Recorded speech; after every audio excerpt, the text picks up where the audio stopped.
Bismillahirrahmanirrahim. Assalamu alaikum. Welcome to the course of Biostatistics in the lecture number 9 on our YouTube channel NectarVision at B. Today the topic of our discussion is on harmonic mean, which is the last measure of central tendency. Already we have discussed 4 other measures of central tendency. This is the harmonic mean both with the case of group data and ungrouped data. Harmonic mean की definition सबसे पहले discuss कर लेते हैं कि harmonic mean actually है क्या. The harmonic mean is defined as the reciprocal of the arithmetic mean of reciprocals of values in case of raw data. जब हमारे पास अनग्रुप फॉर्म में डाटा सेट होता है, रॉ शक्ल में डाटा सेट होता है, तो हार्मोनिक मीन एक्चुअली रेसिप्रोकल है अरिथमेटिक मीन. और सारी जो एक्स वैल्यूज़ का ऑलरेडी आपने रेसिप्रोकल लिया हुआ है उनका अगेन अरिथमेटिक मीन लेना है, लेकिन in the form of inverse way. Arithmetic mean होता था sum of x divided by n, और यहाँ पे आपने क्या करना है, पहले एक्स की वैल्यूज़ का रेसिप्रोकल ले लेना है, देन सम लेना है, और फिर जो अरिथमेटिक मीन का फार्मूला था उसको उल्टा देना है, उसका इन्वर्स ले लेना है.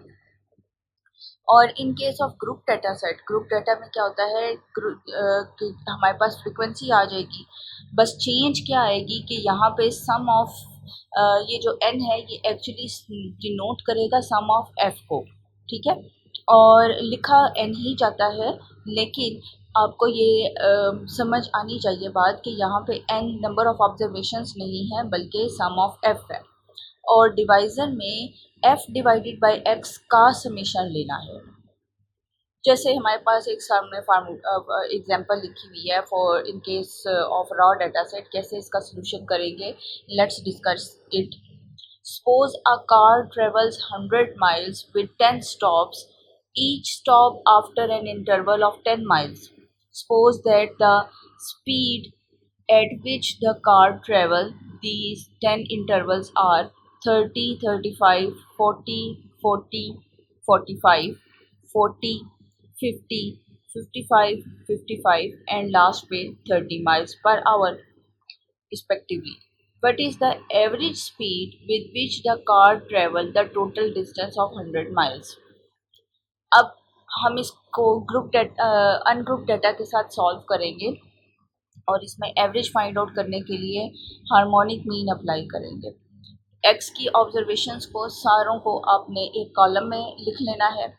हर एक्स की वैल्यू के अगेंस्ट उसका रेसिप्रोकल ले लेना है. 1 पे इसको डिवाइड कर देंगे, और आफ्टर डेसिमल आपने नंबर ऑफ डिजिट्स में सिमेट्री रखनी है. For instance if you have taken 4 digits after decimal in the first calculation, then repeat this practice throughout the last number of x. ठीक है, तो हमने 4 digits का ही डाटा सेट ले लिया है. अब लास्ट पे आपने सम ऑफ 1 by x का समेशन भी ले लिया. हर x का जो आपने रेसिप्रोकल लिया था उस कॉलम का आपने समेशन ले लेना है. अनग्रुप का फार्मूला था n divided by sum 1 by x. n का मतलब है टोटल नंबर ऑफ ऑब्जर्वेशंस, यानी जितनी हमारे पास ऑब्जर्वेशंस हैं वो उनका टोटल नंबर आ जाएगा. तो टोटल 10 ऑब्जर्वेशंस थी, 10 मैंने इधर लिख लिया, और डिवाइज़र में मैंने 0.2488 की वैल्यू पुट कर दी, जो कि रेसिप्रोकल का समेशन है. इसको सॉल्व करने से मेरे पास हार्मोनिक मीन आ गया 40.2. This is how we can solve the ungrouped data set by using harmonic mean as an average. Let's solve the harmonic mean when there is group data set. आपके पास group data set में grouping हुई होगी, ठीक है, class limit की form में हमारे पास data set given है along with its respective frequency. Formula आपके माइंड में होना चाहिए कि हार्मोनिक मीन एक्चुअली होता है सम ऑफ एफ. ये एन डिवाइज़र में आ रहा है, सम एफ बाय एक्स, ठीक है. तो आपने एक्स फाइंड आउट करना है सबसे पहले, क्योंकि एफ और एक्स को आपस में डिवाइड करना है. So that's why you need the x. And how we can solve x, x हम सॉल्व करते थे अपर लिमिट और लोअर लिमिट का अरिथमेटिक मीन लेकर, यानी lower limit plus upper limit divided by 2 करने से मेरे पास एक्स की वैल्यूज़ आ जाएंगी जो कि थर्ड कॉलम में रिप्रेजेंट की गई हैं। 31.45, 40, 34.45, 37.45, 40.45 और लास्ट वैल्यू आ गई 43.45।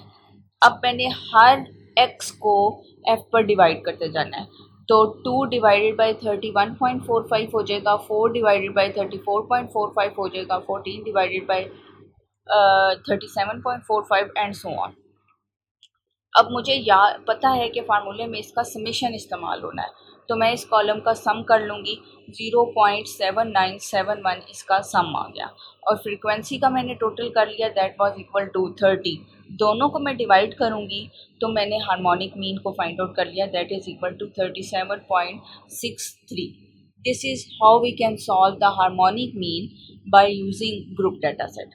Students, this is the end of measure of central tendency. In the next video, we will start measure of dispersion and its related types. I am just requesting you to please subscribe our channel. Do give us the feedback. If you have any sort of query, please write your query in the comment box. We will answer it. Thank you, बच्चे. Allah Hafiz.